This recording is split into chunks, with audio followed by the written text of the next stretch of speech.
Have you ever felt ashamed in your life? Not the superficial, okay, I made a mistake, I'm ashamed of it, and just brushing it away, but real shame, which is this overwhelming feeling of there being something unchangeable, feeling helpless about changing something about yourself or your own past, which causes a great deal of suffering. Maybe you're ashamed of a certain physical attribute you have or don't have. Maybe you're ashamed of the way you look, the way you appear to other people. Maybe you're ashamed of the tremendous amount of poverty you experienced as a child and the way your family got through it, the difficult experiences, the memories you have of the way things were when you were a child. Maybe you're ashamed of the parents you were born to, ashamed of the way they lived their life, the way they failed, the way they had addictions. Maybe you're ashamed of the trauma that you witnessed in your household. Sometimes I have spoken to several people who were also physically abused, not just beaten, but also sexually abused. People who have been through moral failures, that is, they were disloyal to somebody or made an enormous, huge mistake which they cannot correct or take back. Maybe you're also ashamed of having addictions yourself, which you cannot beat. There are many, many, many reasons why we can feel ashamed. Let's talk about shame today. Firstly, before we even get into this topic, we have to distinguish between guilt and shame. Okay?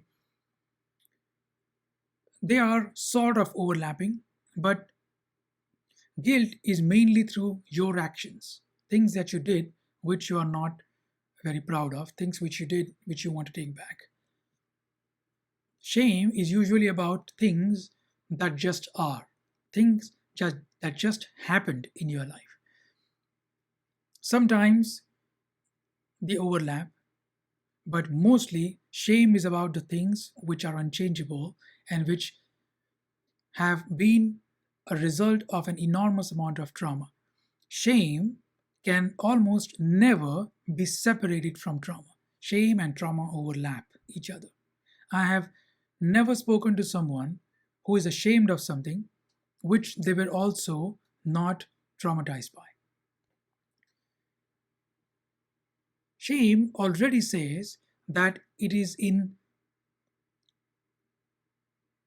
inconsistency with the way you see yourself, okay, or with the way you want to see yourself. If the way you visualize you were or the person you want to be, and shame was consistent with that, then shame wouldn't be any issue. See? But there is already a deep rejection of this feeling of shame. There is already this feeling that I want to be completely rid of my shame because it is so inconsistent with the way I want to be. I don't want to be ashamed of my appearance. I don't want to be ashamed of all the things that have happened in my past. I don't want to be ashamed of these memories and these experiences I have had. So, shame is inconsistent with the way you see yourself. That's the first thing we have to understand. The second thing we have to understand about shame, and we will get to how to rise above it. Okay, we are getting there. The second thing we have to understand is shame comes from an enormous amount of helplessness with an unchangeable fact. So now let's look at a few ways to rise above shame. Okay, if we follow these processes, if we follow these methods, it is completely possible to put shame aside and become this person who is consistent with the way you want to see yourself, become a totally new human being. But there is work that needs to be done to get there. Firstly, the first thing we want to do is we want to process the trauma that caused the shame. For instance, why am I ashamed of the way I look? Why am I ashamed that I'm short, or I am a certain way, or I'm fat, or I'm this or that? I lack certain attributes of a beautiful woman, or I lack certain attributes of a strong man, or whatever the stereotypes are which our brain is filled with because of society. Where does this come from? This comes doesn't it? From trauma that we received from our parents, from a certain person in our family who said, "You are fat. You have this thing in you. You don't look a certain way. I am ashamed of the way you look. See, you are a cause of embarrassment to our family. Your actions brought us shame. The way you were is the reason why we felt so unhappy in those years that you were growing up." And all of these things cause trauma. All of these things cause shame. First thing we have to do is accept it. Accept the fact that this is not something that I did, this is something other people have given to me. No matter what you're ashamed of. For example, you're ashamed of the absolute destitution you experienced in your childhood, the hunger that you experienced. I've spoken to people who were so poor and so embarrassed about how hungry they always were. The fact that they had to ask for food, the fact that they had to spread their arms in front of other people and beg for something to get by. The, the shame that remains from those experiences. We have to forgive ourselves for these experiences. We have to acknowledge that these things happened. And the trauma that these events have left, how to process it? By understanding that these traumatic memories exist in our mind because of factors such as the people who were involved. Sometimes these people are no longer with us. Sometimes these people have changed.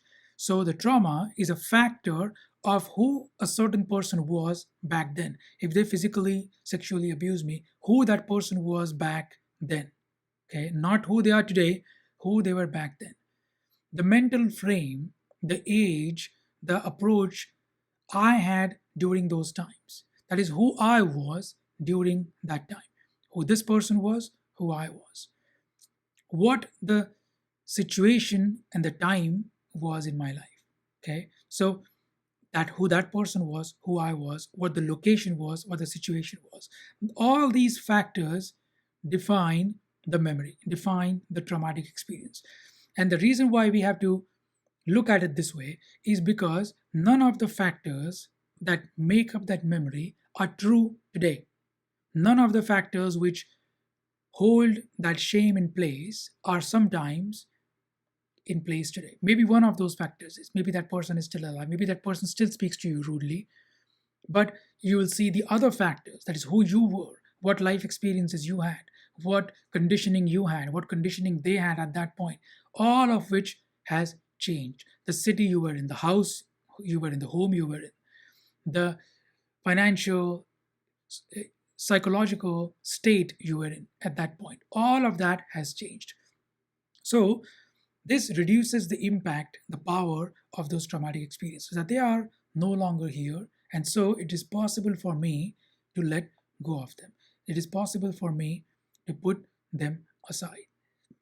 And that's the first thing. We have to spend time with these traumatic memories, go back and remember all these places where this trauma has been implanted into us. Shame is not an accident. Shame is a result of trauma caused by social events. So identifying it gives you the means to overcome it. How to overcome it? Meditate about it, write about it, journal about it, and put into place various practices which help you process that trauma. Listen to good videos, listen to good podcasts, read good books, exercise well, eat well, take care of yourself. All of this is essential, especially exercise and physical activation is essential. So, acknowledge, and process your trauma because this shame has come from outside. This is not your creation. This is not an attribute for yourself. Even if it's a physical attribute, let's say I have I'm ashamed of my face or my body in some way. This is society's doing. You are beautiful the way you are.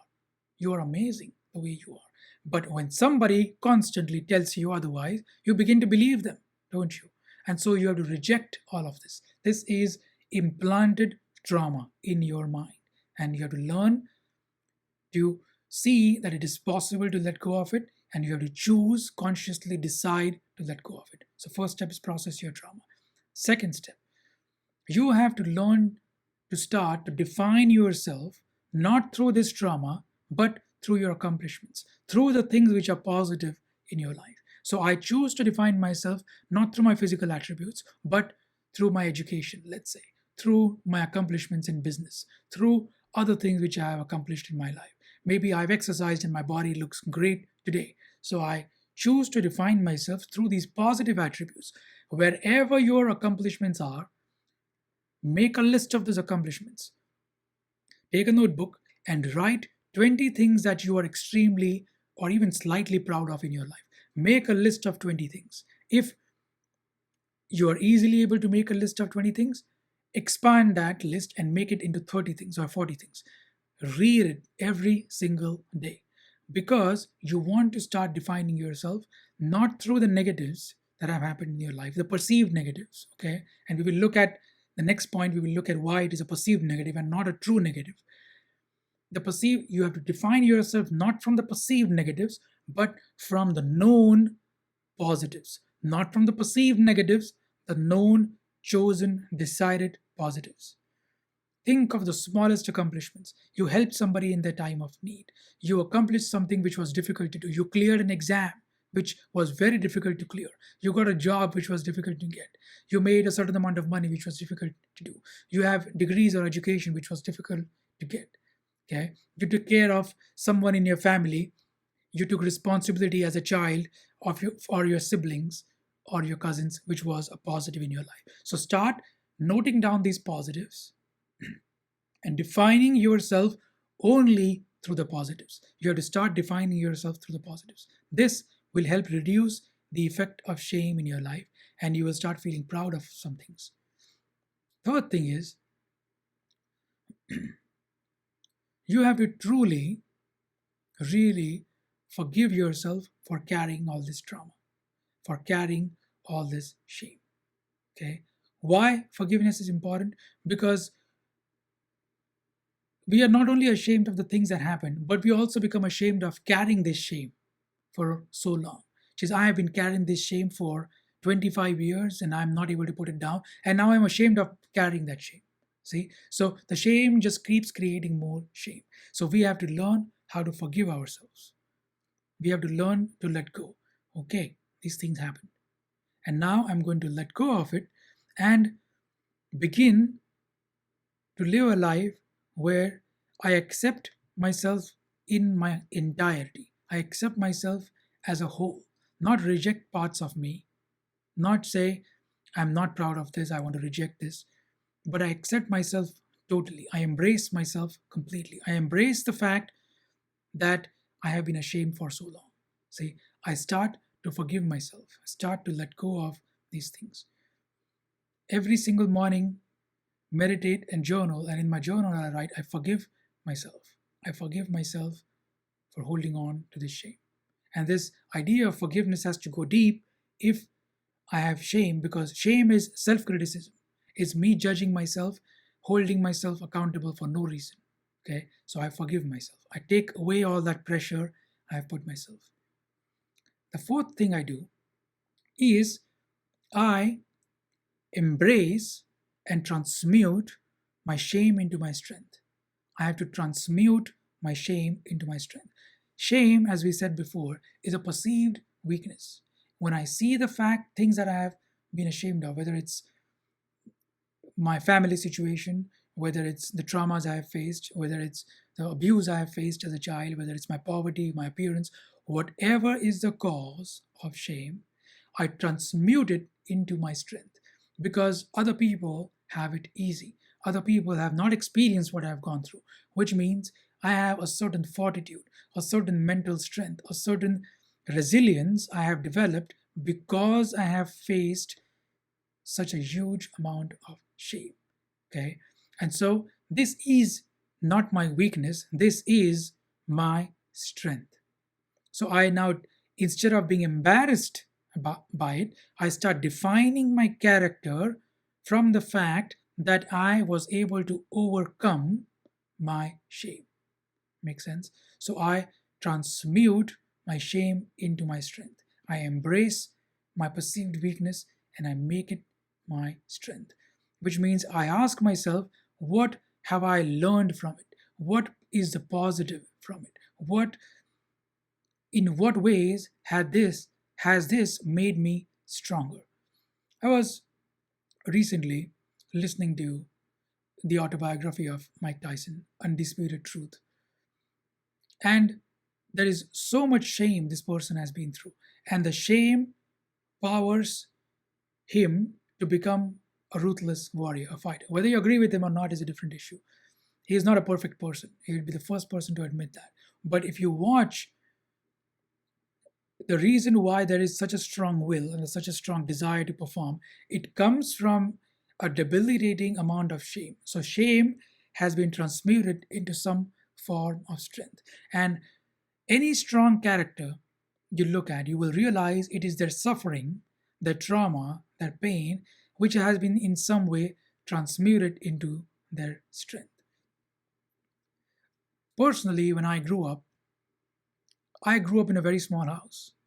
And my parents would now say that you are ashamed of living in a small house. You are ashamed of studying in your kitchen. I used to study in my kitchen. My mother is cooking and I am studying there, through everything. My father is watching the TV and I'm asking him to turn it down because I have to focus. So there is the smell of food. There is my cat who's sitting on my shoulder. There is all kinds of things going on in a small space. Is 400 square feet house in which I grew up in, and everything I did up until my graduation, I studied there. So growing up, for some reason, there was this perceived weakness that I have. We don't have much, and because we don't have much, I have to make do in whatever I have. The reality was, of course, quite different. We had enough. I had enough. My parents provided more than enough for me. But there was this element of shame, and I had to accept that I felt this shame. And I used that shame to transmute it into a great deal of willpower, which is no matter what happens around me, no matter how much disturbance there is around me, I can focus on the thing that I want to focus. So, for some reason, I was uh, blessed, or I developed a tremendous amount of focus. So even today, when I'm listening to someone and there is a lot of distraction around me, no matter what's going on, I can easily focus my brain on what the person is saying. I have strong concentration and focusing skills because I was able to transmute this lack of something into the having of something. So you have to convert the lack of something into the having of something. Transmute the pain into your passion. Transmute your suffering into your strength. Transmute your shame into something that you are proud of. Okay? So do all these things. Take time to process your traumas. Learn to forgive yourself. And define yourself through the positives and transmute all of the shame that you have built up into something that is more of a strength. Okay? And this way we become complete human beings. We embrace ourselves as we are. And if I embrace myself as I am, in the totality of who I have nothing to be ashamed of. Everything I have, every experience I have, it is something I'm proud of, something I truly embrace. And that is how I become my best self. That is how I become myself. Not by fighting parts of me, but by allowing all parts of me to exist in their full glory. That's how healing happens. That's how we can be happy, healthy, and strong. Rise above your shame. This is the way. Thanks for watching. And if you want to see more such videos, put in the comments what videos you want to see, and I'll make them for you. Thank you for being here.